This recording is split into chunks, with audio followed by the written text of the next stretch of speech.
কয়টা প্রশ্ন শুনেছেন? মানুষের প্রশ্ন মাশাআল্লাহ এত সূক্ষ্ম সূক্ষ্ম প্রশ্ন। ভাই সুবহানা রাব্বিয়াল আযীম 3 বার জায়গায় 4 বার পড়লে কি গুনাহ হবে? কি বিশাল প্রশ্ন আপনার। মানে এই প্রশ্নের উত্তর না জানলে অবস্থা খারাপ হয়ে যেত একদম। একজন আমাকে বলেছিল যে এত হাইথটের বিষয় নিয়ে টপিক নিয়ে কথা বলার কি দরকার, ওযু আর গোসলের মাসালা শেখানো যায় না, এটা বলতেছে। হ্যাঁ, খুব অ্যাগ্রেসিভ আমার প্রতি, পারলে মাইট দেয় আমাকে তখন। তা বললাম যে সারা জীবন কি ওযু আর গোসলের মাসালাই শিখবেন?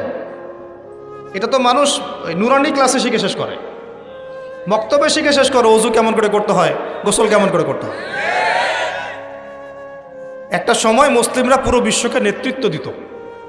মানে আমরা যদি বিশ্বের কোনো দেশকে বলতাম ওঠো, ওরা উঠতো, বসতো, বলতাম বসো, বসতো। এই জায়গায় আমরা ছিলাম একদিন দুই দিন না, প্রায় 1200 বছর। কত বছর? 1200 বছর। এই জন্য